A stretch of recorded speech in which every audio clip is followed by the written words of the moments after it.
माताओं बहनों, पत्रकार छायाकार दोस्तों,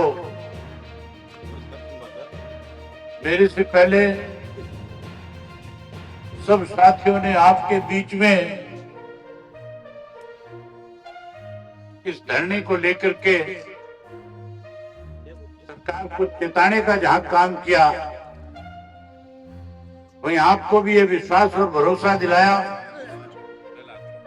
कि हम आपके साथ हैं।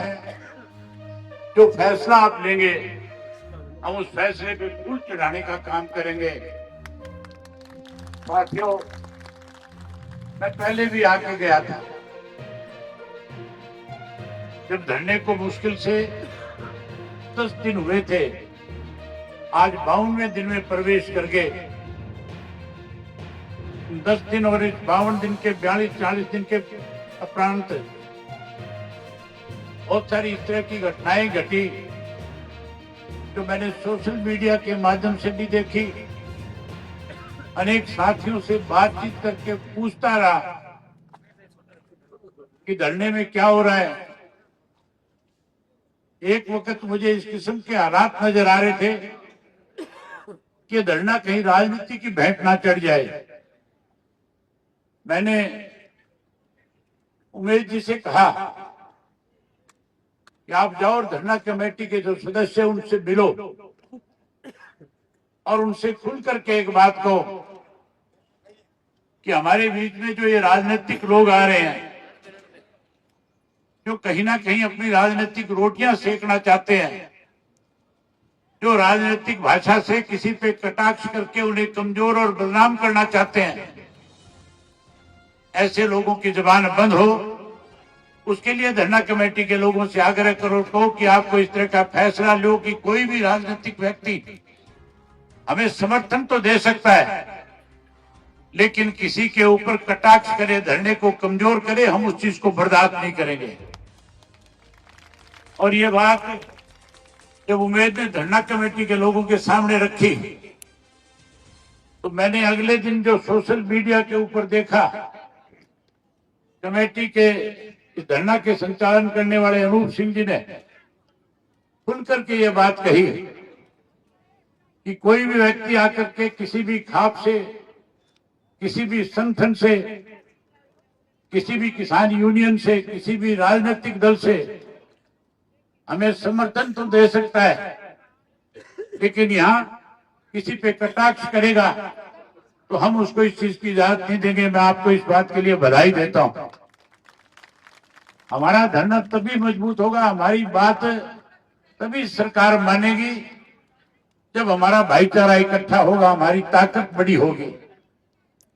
मैं उम्मीद करूंगा कि इस लड़ाई में जिस ढंग से आज आप संगठित होकर के लड़ रहे हो, जिस ढंग से आज आपने 52 दिन के अंदर संयम के साथ सरकार को चेताने का काम किया है, इसी तरह इस धरने को और मजबूती के साथ सरकार के सामने अपनी ताकत दिखा करके सरकार को मजबूर करके पानी लेने का काम करना है। ये साथियों, कमाल की बात है। पहले टी लगाई जाती है, किसी एक व्यक्ति को गांव में भेजा जाता है, वो आके कमेटी से बात करता है और फिर रातों रात टी लगाने का काम करते हैं। ये जो टी लगाई गई थी, तो मुझे इसकी जानकारी है, ये टी किसी और ने नहीं, इस मुख्यमंत्री सैनी के इशारे पे, इसके कहने पे लगाई गई थी। जब टी लग गई तो ये जो यहाँ का आपका विधायक है भ्याणा, ये पचा नहीं पाया इस बात को कि गांव के लोगों को टी के माध्यम से पानी मिले। ये यहां से रोहतक गया, रोहतक जाकर के ग्रोवर को इसने अपने साथ लिया, मरीज को, कि मनोहर लाल खट्टर की कोठी पे पहुंचा और वहां जाकर के कहने लगा कि मैं तो कहीं मुंह दिखाने लायक नहीं बचूंगा अगर ये टी से पानी कानत गांव को चला गया। और मनोहर लाल खट्टर ने फिर दोबारा सरकार को आदेश दिया कि उस टी को उखाड़ो, और टी को उखाड़ करके गांव के लोगों में दहशत बढ़े, इसके लिए ज्यादा से ज्यादा मुकदमे दर्ज करो, लाठीचार्ज करो, आंसू गैस छोड़ो, लोगों में दहशत फैलाने का काम करो। लेकिन बधाई देता हूं आपको कि टी उखड़ने के बाद भी आप लोगों ने बड़े संयम के साथ सरकार का विरोध किया और फिर से इस धरने को एक बड़ी ताकत देने का काम किया, फिर से इस लड़ाई को आगे बढ़ाने का काम किया। साथियों, ये तो टी की बात करते हैं, पीने के पानी की बात करते हैं, नहीं देने की बात करते हैं। चौधरी संपत सिंह अभी आपको बता रहे थे, कह रहे थे कि किस तरह से हरियाणा प्रदेश की सरकार ने राजस्थान की सरकार के साथ एक एमओयू साइन किया पिछले दिनों। यमुना से राजस्थान को पानी देना चाहते हैं 1900 क्यूसेक, और राजस्थान की सरकार उस एमओयू के माध्यम से 38,000 करोड़ रुपया खर्च करके अंडरग्राउंड पाइप डाल करके पानी लेकर के जाना चाहता हमारे हिस्से का। हमें एसवाईएल का पानी दे नहीं रहे और यमुना से पानी राजस्थान को देने की बात करते हैं। किसी एक भी पार्टी के विरोध के नेता ने विरोध नहीं जताया।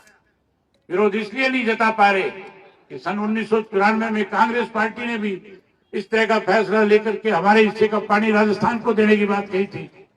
उस वक्त चौधरी ओम प्रकाश चौटाला ने ट्रैक्टर यात्रा करके पूरे हरियाणा प्रदेश के 17 अपने साथियों के इस्तीफे दे करके और उस पानी को रोकने का काम किया था।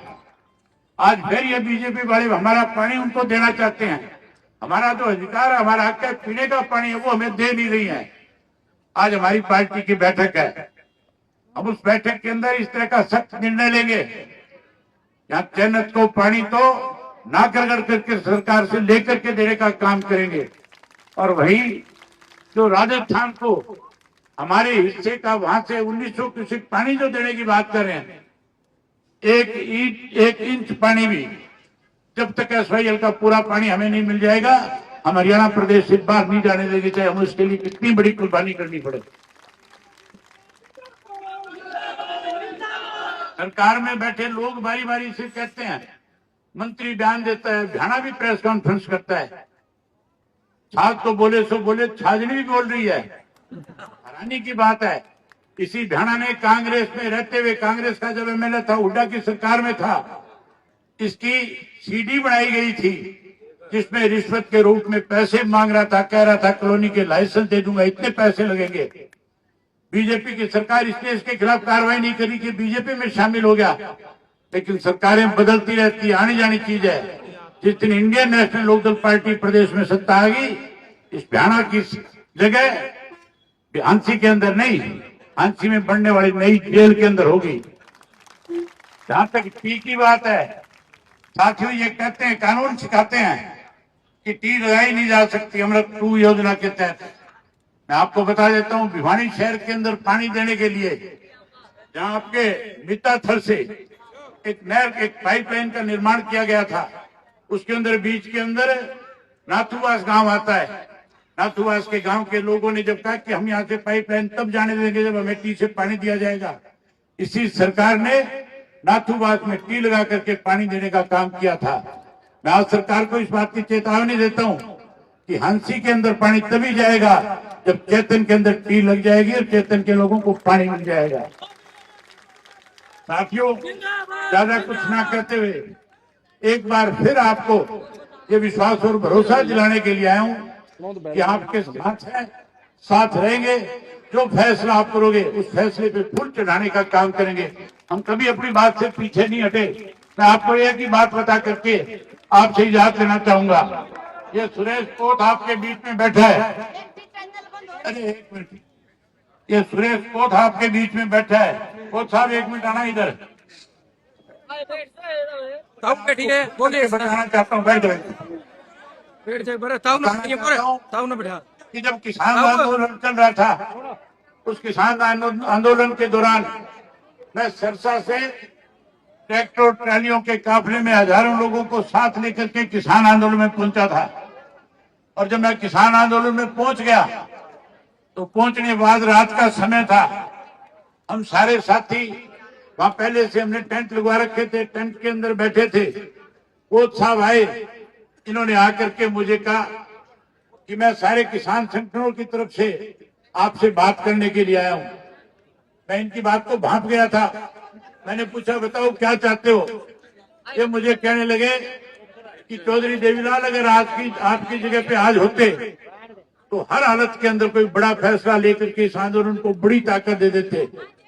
मैंने कहा, आप निश्चिंत रहो, मेरे रगों में भी चौधरी देवीलाल का खून है। मैं भी कोई ऐसा फैसला करूंगा जिससे पूरे देश के अंदर एक मैसेज जाएगा कि किसान आंदोलन में अब बहुत सारे लोग अपने पद त्याग करके भी इनके साथ खड़े होकर के लड़ाई लड़ने का काम करेंगे। ये मुझे कहने लगे मैं जाकर के क्या कहूं, मैं कहे उनको कह देना जो तुम्हारी मंशा उसको पूरा कर दूंगा।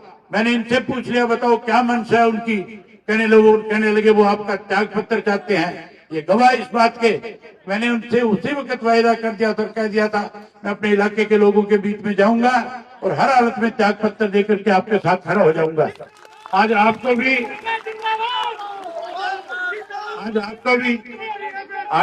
विश्वास दिला करके जाता हूं, चेतन गांव जो फैसला ले लेगा, कमेटी जो फैसला ले लेगी, चैनत गांव जो है, चाहे हमें किसी भी हद को पार करना पड़ेगा, पीछे नहीं हटेंगे, आपके साथ खड़े रहेंगे। आपने मेरी बात सुनी, आप सबका बहुत धन्यवाद।